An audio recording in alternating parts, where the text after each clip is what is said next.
moment. Is it just Paimon, or is this stall kind of suspicious? It's never been here before, right? No, I don't recognize it. Alas, your free and easy adventure time is over. Now, prepare to face the final boss of Nodkrai. Whoa! Where'd that voice come from? Not sure, but it's definitely hostile. No, no, no, not that way. The final boss is right here. The sniffer mole? That's the final boss? Surely not. Also, Okay, the jig is up. I'll stop teasing you. Turn around. I'm right behind you. It seems I've managed to leave quite an indelible impression, even though you've never seen my face. Ah, nothing could make a great mage more pleased with herself.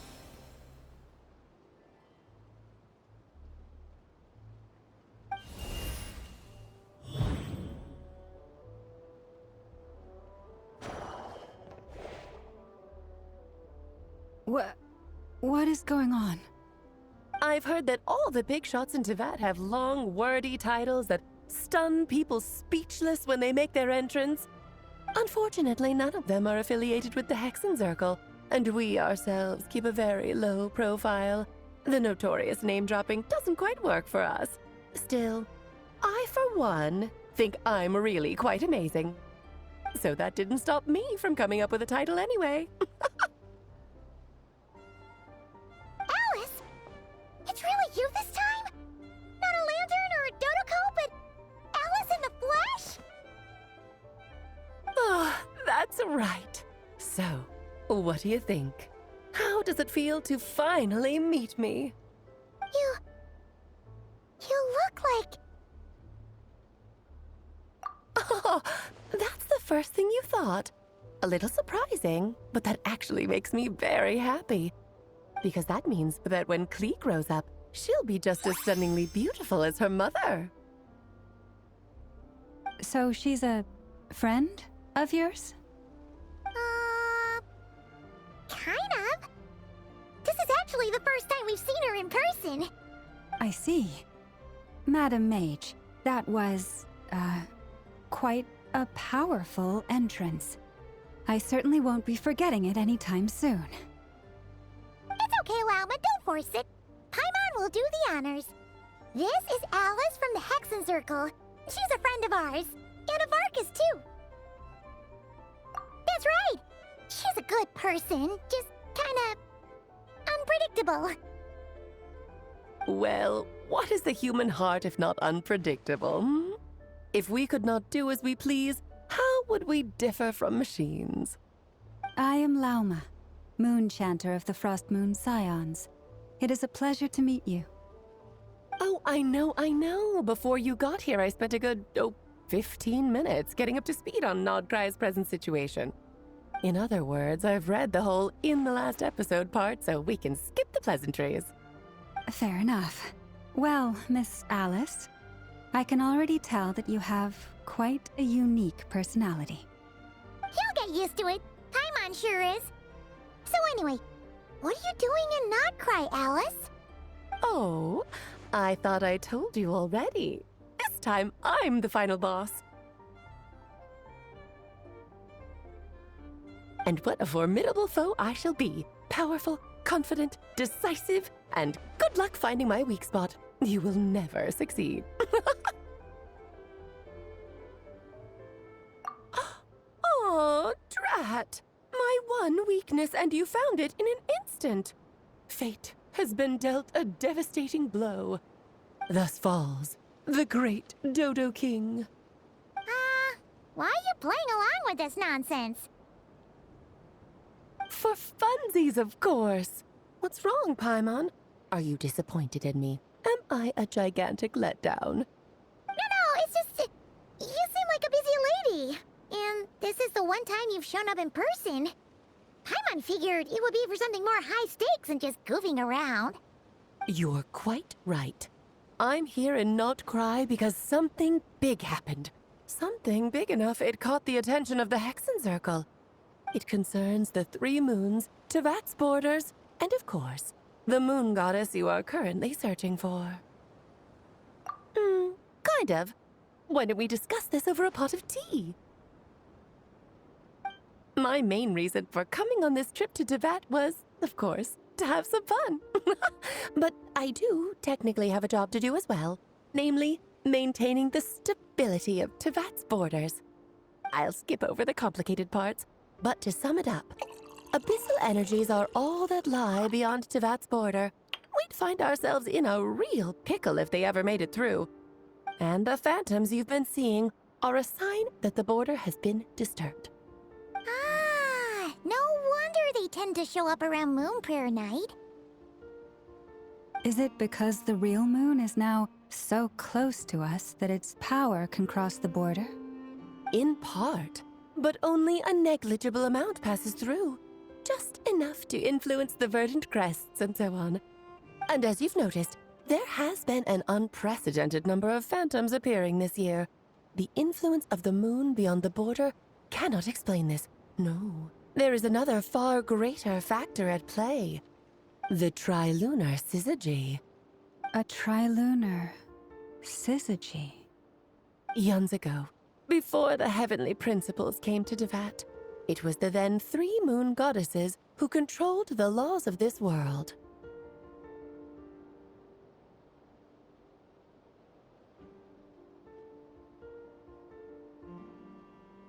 Oh, that's exactly it! The 3 goddesses split these powers amongst themselves, promising never to consolidate them into one singular body. This was meant to keep the world stable.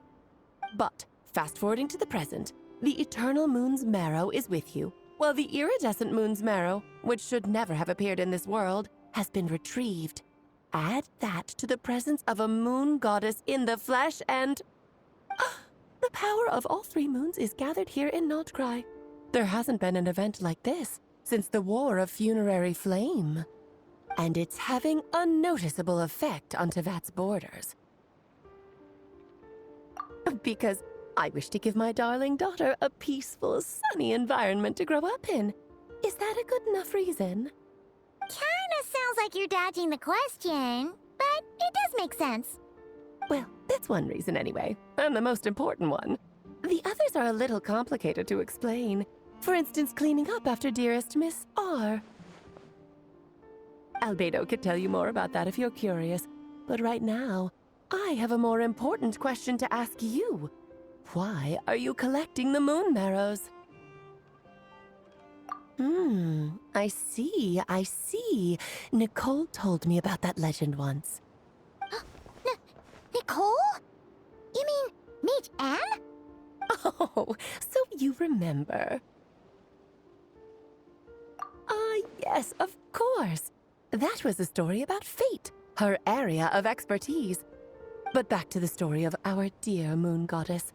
I'm afraid her intended method of returning to the moon is unlikely to work anymore. What does that mean? She may be missing, but she hasn't gone anywhere. She has disappeared.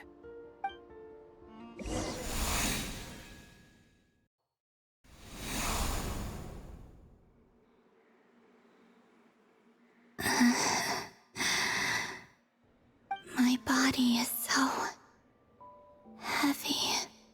Wait, no. It's my mind that's heavy. My arms and legs are as light as a feather. What's happening to me?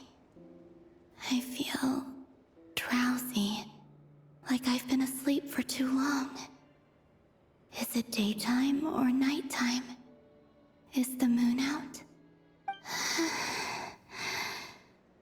I think I'll go for a walk.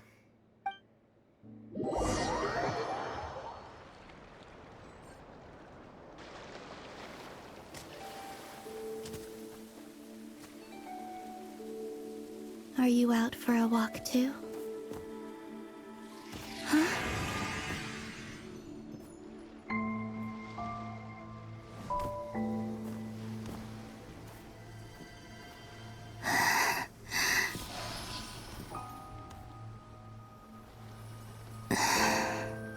The day has come at last.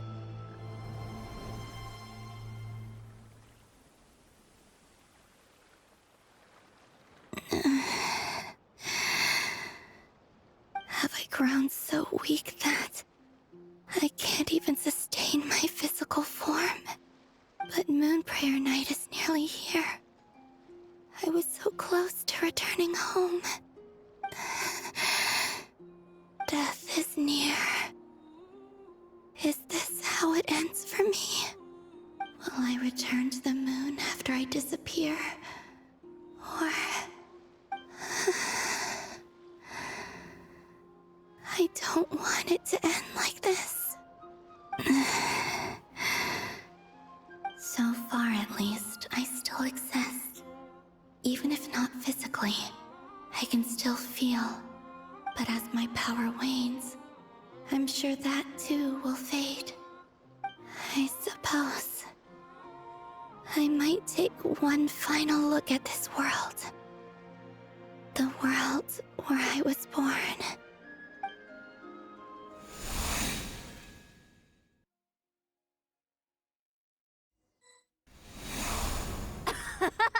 Come on! Come on! Wait for me! The Frost Moon Enclave. How much it has changed since I was born. These decorations? They're so heavy. It's times like these when you kind of wish men could be priestesses and acolytes too. How fascinating. I've never had the chance to be privy to people's private lives in this way. In the past, people would get so solemn and serious the moment I showed my face. Like they were frozen stiff. Karina, Lametti, it's time to eat. Coming! I want to watch them a little longer.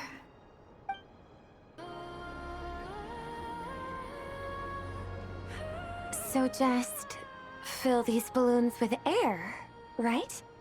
Yep. Try a couple now to test things out. The rest can wait till Moon Prayer Night.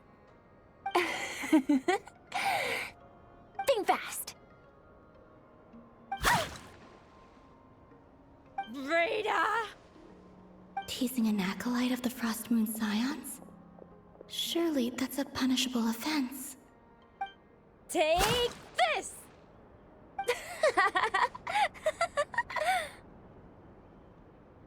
Huh? All right, enough horsing around. Lady Lauma gave us a task. We should get back to it. The task is just to check that the balloons don't leak, right? Doesn't matter if we fill them with air or water. Yeah. Okay, you got me there. And you got me there. But still, we can't use all the balloons before the festival even starts. We won't use all of them. And as long as Lady Lauma's trusted acolyte doesn't snitch, this can stay as a little secret between friends. A couple more can't do any harm, right? Oh, you menace. Then, think fast!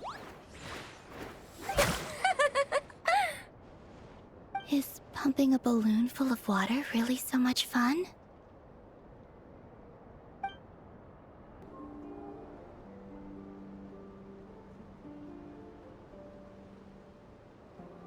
I'm sure you're both tired from playing all day. Come on, eat up. A plain, humble meal. That has always been the way of the Frost Moon Scions. Huh? How come Lametti got a midsummer berry dessert? Oh, I always get Lockaberry. I don't mind sharing. You can have a bite of mine if I get to have a bite of yours. Hmm? They're sharing food?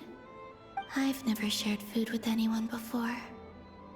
Even at the Harbinger tea parties, everyone just ate off their own plate. And when I couldn't finish my food offerings from the Frost Moon Scions, they'd leave the leftovers out under the moonlight for the animals to claim. Hey! That was 2 bites! Oh, then you can have another bite of mine. Oh, you too. Oh, don't fret now. Here, have some of Granny's too. So this is what it means to be family.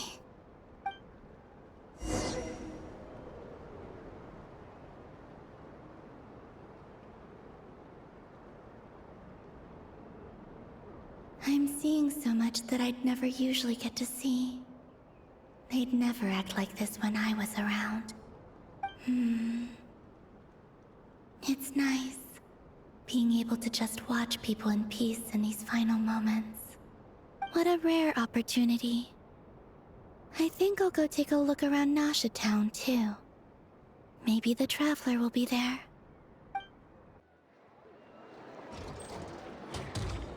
After the War of Funerary Flame, the Moon Goddesses were no longer recognized by Teyvat.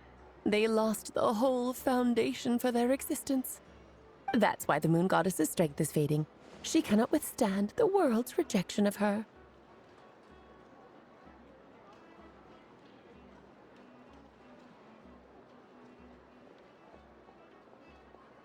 To be more pedantic about it, the Moon Goddesses did something to offend the Heavenly Principles, and that's why they were ousted. Something of a recurring theme in Teyvat's history. Theoretically, speaking so candidly should put me in their crosshairs too, but they can't tell me what to do. I'll say whatever I want. Anywho, the Moon Marrow energies were but a drop in the bucket for her, and that battle against the Ray Hair of Solnari only weakened her further.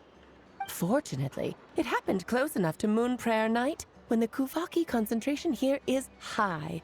That's the only reason she managed to survive this long. What do you mean, fortunately? You said she disappeared. We're too late. Oh, what a headache. I thought this was all common knowledge.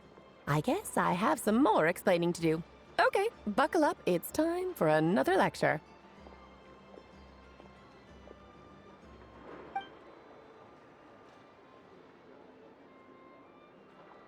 Now, I said earlier that the Moon Goddesses lost the foundation for their existence.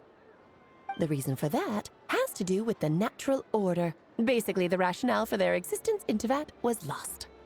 The same logic applies to the present Moon Goddess, too. Consider her existence so far. Her comrades in the Fatui called her Damselette. And she was worshipped as Kutar by the Frost Moon Scions. But these connections have now been severed, whether by her hand or yours. So, the rationale that once sustained her existence is now gone. Wait, we did that to her? Oh, well, strictly speaking, yes. But let's not start pointing fingers, shall we? I'll only end up as the big bad villain, and that's not the kind of final boss I want to be. Of course I do. I'm only the greatest mage in the whole entire world. Now, if you wish to find your Moon Goddess, there are two problems we need to solve. Firstly, we'll need to strengthen the connection between her and Teyvat, at least enough to sustain her until Moon Prayer Night. Strengthen her connection. But does that mean I'll have to rally all the Frost Moon faithful behind this? I'm afraid a bygone faith and a former home won't be of any help to her now. Do you know her name? Her name? Oh, yes. Names are very important things. A name is a fundamental concept that anchors one's entire existence. Then your first job is to find it. As a moon goddess, I'm sure she must have a name she identifies with. Neither Columbina nor Kutar is her true name, and she's never really accepted either of them. So, finding out her real name is enough to sustain her existence? Yes, I know it sounds like a small step, but every journey begins that way. So for now, that's all we need to focus on. The second problem is with her plan to use the moon marrows to return to the moon. Unfortunately, piercing through the false sky will take an enormous amount of power. Given her current condition, she won't be able to provide anywhere near enough power, even if she recovers her physical form. But no need to fret. Nicole's the expert in this field, and I'm sure she'll figure something out. Wait, Mage N is going to help us out too? That means we've got 2 Hexen Circle mages on the case. This is turning into a pretty big deal. Actually, this is more of a side quest for me. Like you said, I'm a busy lady, so I can't stay for too long. I'll have to return to Tevat's border soon.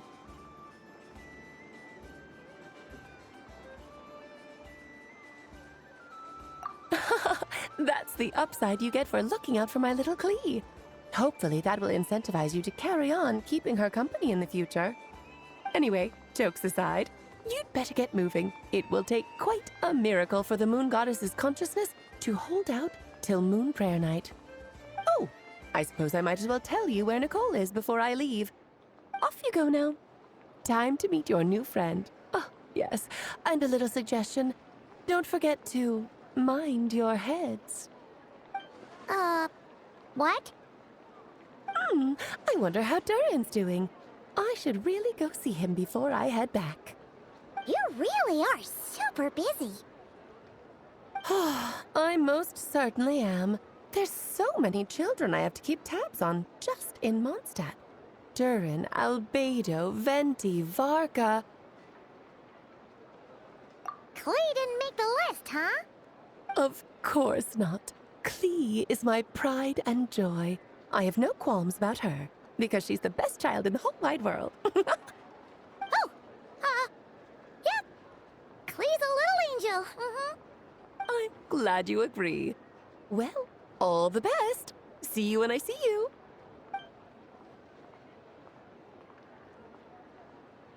She left in a hurry. Yeah, she didn't pack up her stall. Should we handle it for her? I must say, I'm now very curious about her daughter. Klee, wasn't it? What's she like? That's a long story. Come on, we'll fill you in as we go.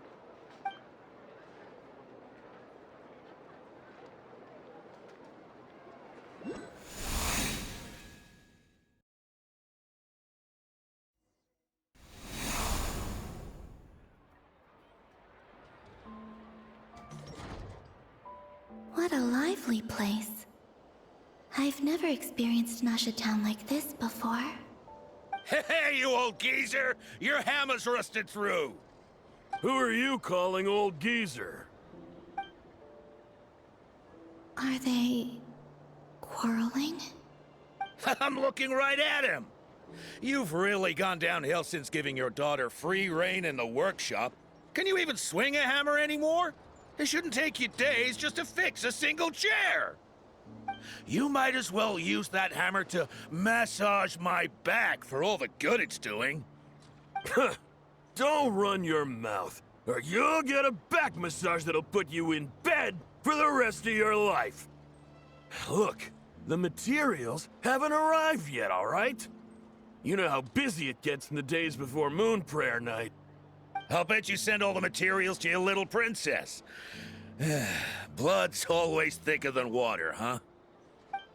All right, you've made your point, Uncle Koski. As soon as the materials arrive, fixing your chair will be the #1 priority.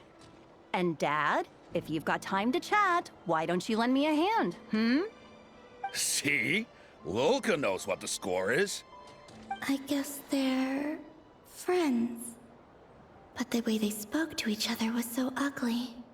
Then again, it wouldn't be the first time I've seen something like this. Columbina! Sing outside my door in the middle of the night one more time, and I'll unscrew your vocal cords. You hear me? Oh, Zandrone. So that was her way of trying to be friends with me. What a pity. I won't get the chance to say any ugly things in reply. Hey, have you decided what to give her for Moon Prayer Night? I sure have. She's gonna get the surprise of her life when she's least expecting it. Then I'll whip out the ring and pop the question. The surprise of her life. What a fun turn of phrase. Cool, I get the picture. You can spare me the gushy details. Ooh, looks like we have a customer. Hello there, ma'am. Would you like some Moon Prayer Night candy? Huh? Is he talking to me? Can he see me? Here you go.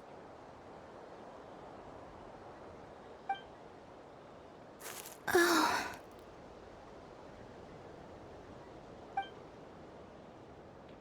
Come back anytime. Right. Now, where were we? I don't know why, but I still held out hope.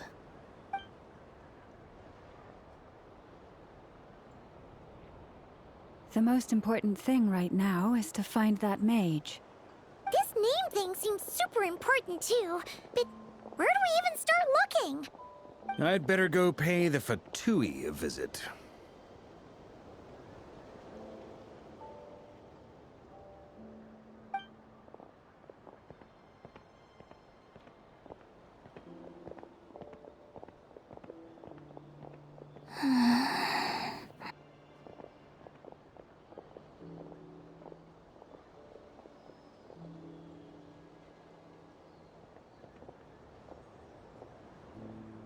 Columbina?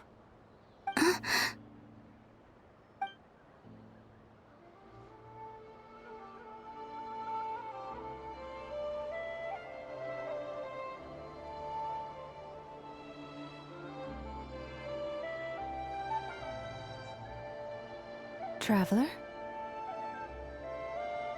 Let's go! This is no time to be spacing out!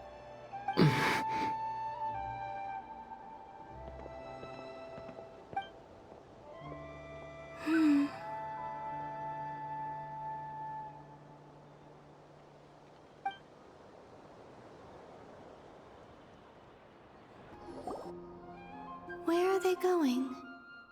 They mentioned a mage and... a name? So, Mr. Varka, are you acquainted with this Nicole? Or should I call her Mage N? Not really. We've never met, though she has come up in conversation. From what I've gathered, Alice kinda took Nicole under her wing. Taught her how to speak in a more ladylike fashion, that kind of thing. Huh. Hard to imagine Alice as an etiquette coach. Yeah, Alice is a larger-than-life personality, I'll give you that.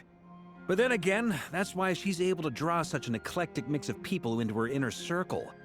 If I remember correctly, being an interesting person is actually one of her main entry requirements. So, if you ever wanted to join the Hexenzirkel, I'm sure you'd both be eligible to apply. Hey!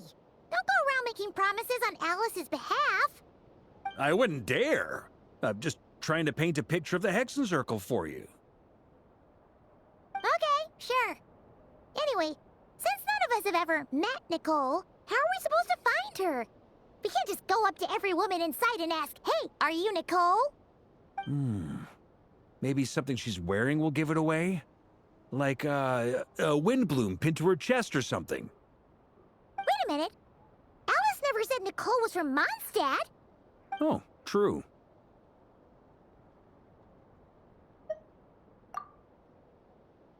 That would be... this young lady, then?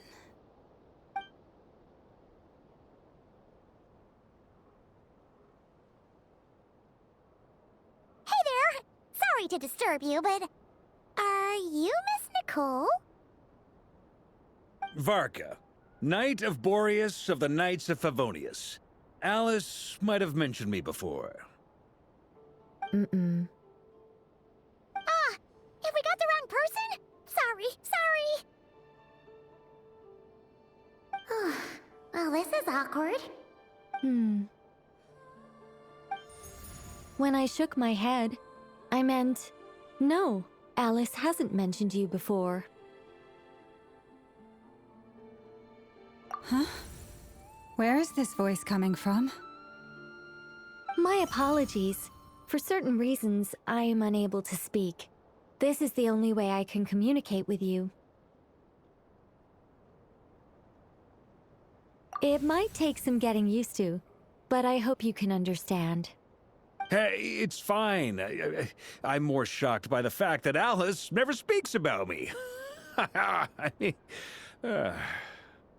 As for you two, we have crossed paths twice before, but it is nonetheless a pleasure to finally meet you. It's really you! Thanks for all your guidance in the past! You're quite welcome. This time, things are different. We have reached the unwritten pages of the story. You might say that we stand at the crossroads of fate.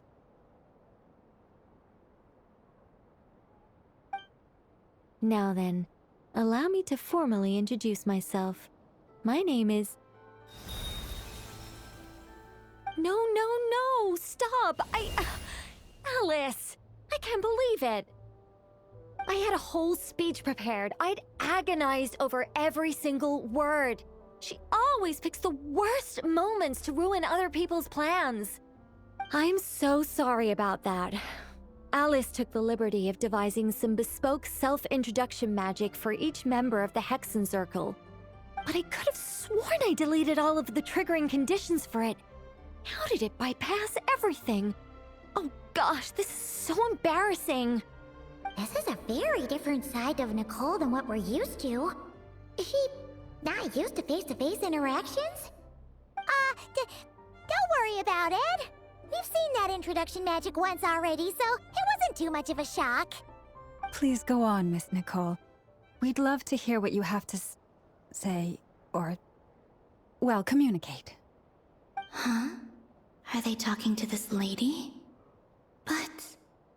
Will you all promise to forget that horrendously embarrassing introduction? sorry, embarrassing. When?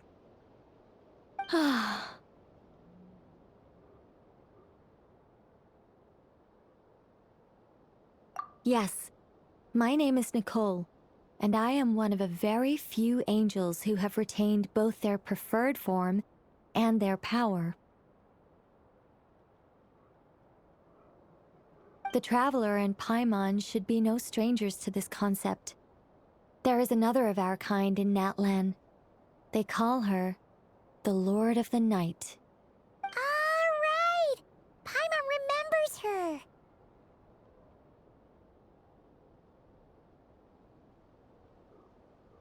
Yes. Well, I have retained more of my power than she. It's because I don't have a long-term duty to fulfill. To be more specific... no. We'll be here all day if I get into the specifics. Moving on. If I'm not mistaken, you are here because you wish to learn how one might reach the moon beyond the sky. That's right. Is that something you can give us any guidance on? Yes, I do know a way. It began with the Hyperboreans, who lived after the War of Funerary Flame. Blank looks. Maybe I should start with the background of the war. Or maybe not. It shouldn't be an issue. I'll fill in the gaps for you when we have more time. Anyway, after that war ended, the three moons retreated to beyond the false sky. The Hyperboreans were humans I once aided. They accepted the civilization and creations bestowed upon them by the angels. But despite accepting many blessings of the angels, many among them still held on to their faith in the moons. They were reluctant to accept the new order. Even after the War of Funerary Flame, they sought to contact the moon goddesses beyond the sky and receive their guidance. But all three had passed away by that point.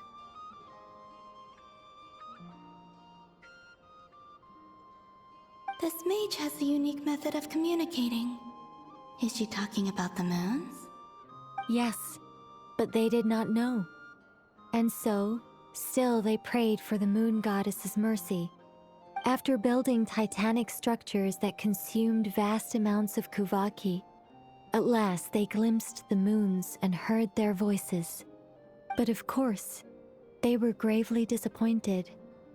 For it was then that they realized the three moon goddesses were dead. Oh, that's such a sad story. It is. Humanity was in a very sorry state at that time. The angels who had once aided them were gone, and the war of funerary flames had left them homeless and destitute. Just a second, I gotta ask. How relevant is all this history to the task at hand? Well, I mean, it's... Okay, it seems we've drifted into irrelevant narrative waters. It's been a while since I've had the chance to speak inside someone's head. As soon as I got started, I lost control and the words just flowed out like a waterfall. What I'm trying to say is... Right, yes, that's it. The relevant part is the ritual created by the Hyperboreans. The fact that they bypassed the false sky and saw the true moons implies that they successfully built a connection between Teyvat and the outside world. Which means, with enough Kuvaki and a sufficiently stable connection, it should be feasible to send one person over the border. Okay, so they built some kind of portal? Oh, yes. A portal. Yes. Is something wrong? You sound disappointed. I just didn't expect you to summarize it so well. It turns out I could have said all that in one word, if only I'd managed to think of it. No, please, it's fine. This is invaluable knowledge. I'll be sure to record and preserve everything in writing. Oh, really? Well, in that case, I suppose I could backtrack and add some more detail. I did gloss over a few things so far. Whoa, whoa, whoa, time out. Let's summarize what we've got first. The Hyperboreans were the last ones to use this method, right? So we somehow need to find whatever structure they built and make sure there's enough Kuvaki to power it up. Luckily, we have the moon marrow of both the eternal and iridescent moons, so we're all good for Kuvaki. Which means the key issue we need to focus on is finding the place. Am I right so far? Yes. Although, I expect the structure is long gone by now. That said, what if we could take advantage of the phantoms to travel back to a time when it still existed? Well, travel back isn't quite accurate. It's more like we'd be creating a handshake between 2 points in space-time. We wouldn't even have to pick a time when it still existed. It could just be a time when it still appeared in phantom form via projection, or we could project our own phantoms, fold them together, and... You look lost. Was that too hard to follow? Yeah, things got a little, technical there. Paimon's brain is reaching capacity. All right. Let me think about how to put this more simply. Okay, got it. Over the next few days, I'll search for phantoms that we can use. Once I find one that meets the criteria, I'll let you know and we'll regroup. By completing certain rituals, specific individuals will be able to enter the phantom and make it to the Hyperborean structure. If everything checks out, and it looks feasible, we'll just need to wait for Moon Prayer Night, and we can send the Moon Goddess back home. I'm really skimping on the detail here. Is this making any sense at all? I think so. For now, we'll just wait to hear from you. Yes. Basically, yes. Great. Counting on you. In the meantime, we'll focus on finding the Moon Goddess's name. My name? Are they looking for a way to stop me from disappearing? Excuse me, Miss... Go on, Miss Nicole. This conversation was a little all over the place. I didn't catch your name. I am Lauma, of the Frost Moon Scions. Ah, I did wonder. I noticed that you listened very intently when I spoke about Hyperborea and the moon's history.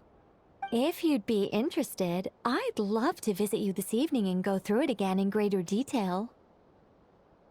Also, if you were serious about making a record, it would be too risky to simply write down the raw details as is. I would suggest some tweaks. Maybe rewrite the stories as fairy tales or fables, perhaps even prayers. Anyway, we can cross that bridge when we come to it. So, see you later then? Oh, and no need to prepare anything. Just a cup of tea will do. See ya! She seems friendly. It's just... It's so nice to find someone who's actually willing to listen. I've been dying for a chance to finally go through all this systematically from start to finish. Any longer and I'd probably start forgetting it. Now Paimon gets why Alice told us to mind our heads. Ha ha ha ha! What did I tell you? A lot of quirky people in Alice's orbit. Now then, the next order of business is... where do we start looking for the moon goddess's name? Maybe the rest of what Nicole has to say might give us some clues. Once I've heard her out, I'll summarize the salient points and share them with you all. I'm also inclined to review our other documents. Yes, our faith was first established by our Hyperborean ancestors, but many of the more factually accurate records are from after Kutar's birth. Sounds like we're gonna follow Columbina's journey through Devat, huh? In that case, we'll start by heading to the Frostmoon Enclave. Sounds like a plan. Take this with you. I'll see about getting in touch with the Fatui. It'll probably just be Arlecchino and Sandroni again. They're the only ones who would want to help. Thank you, Mr. Varka. Ha ha ha ha ha! Don't mention it. Honestly, I'm more comfortable dealing with the Fatui than prying into the details of a young lady's childhood. Catch you later. I should follow them, just in case there's some way that I can help. A while ago, I took the time to organize all documents in our possession that pertain to Kutar. What you see here is the material I consider reliable. You're saying there's unreliable material too? Yes. Most of the information we have was transmitted through an oral tradition. Inevitably, some of her stories were mythologized and deified over the years through countless retellings. That's why I organized them into reliable and unreliable. There's no sense seeking answers in history unless we can ensure the veracity of the historical record. Makes sense. All right, let's take a look through.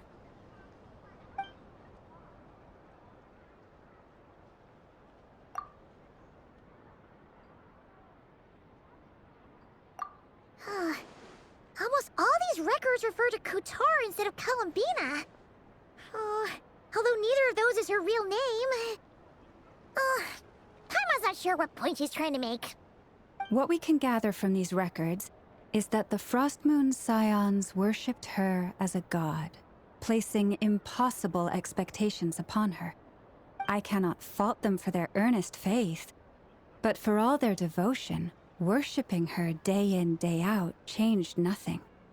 I imagine that none of it resonated with Columbina. It wouldn't surprise me if, even back then, she had already begun to reject the name Kutar and everything it represented. Lama speaks the truth. When I heard them call upon Kutar with hope and expectation in their voices, they may as well have been calling upon somebody else.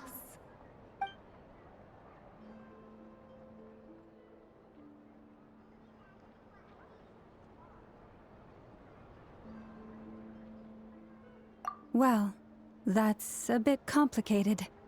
I looked at the level of detail, perceived authenticity, prose style, and how realistic their portrayal of Kutar seemed to be.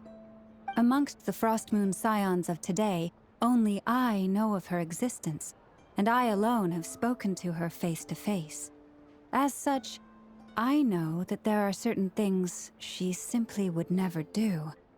That being said, I have sensed some changes in her lately. Changes?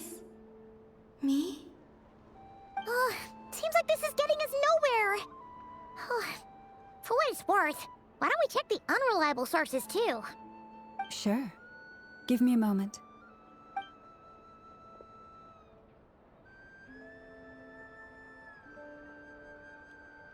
Exerting but a fraction of her divine might, Kutar sheared a great mass from the snow-capped mountain and cast it into the sea, upon whose surface shone the mirror image of the moon. Thus was formed the island of Hisi. Yeah, right. That doesn't even begin to pass the sniff test. The 3 moons are naught but lies through and through. Only one moon has ever shone for us, and Kutar is her name.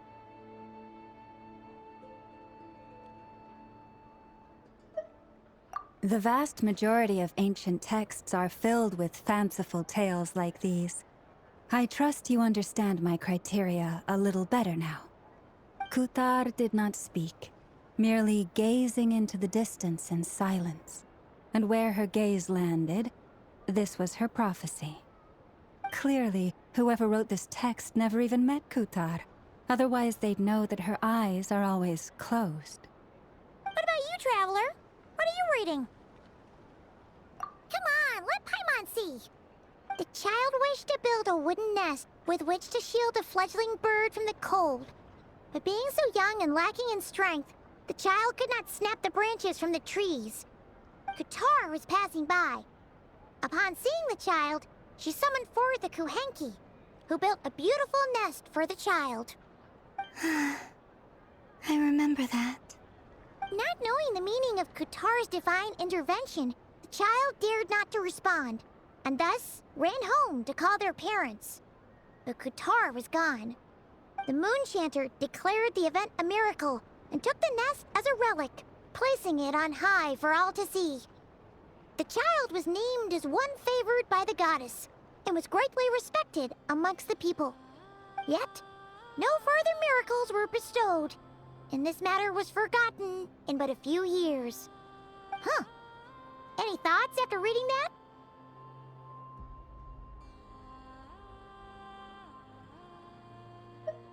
Yeah. Columbina probably just wanted to join the kid in making nests. Ah. I'd originally considered this a fabrication, because Kutar did not perform any similar actions in subsequent records. But now that I think about it, it does seem like something Columbina would do. It's just that... She didn't know how other people would interpret her actions. She was probably worried about making things difficult for people. So, she gradually stopped joining in. Yes. Oh, that's so sad.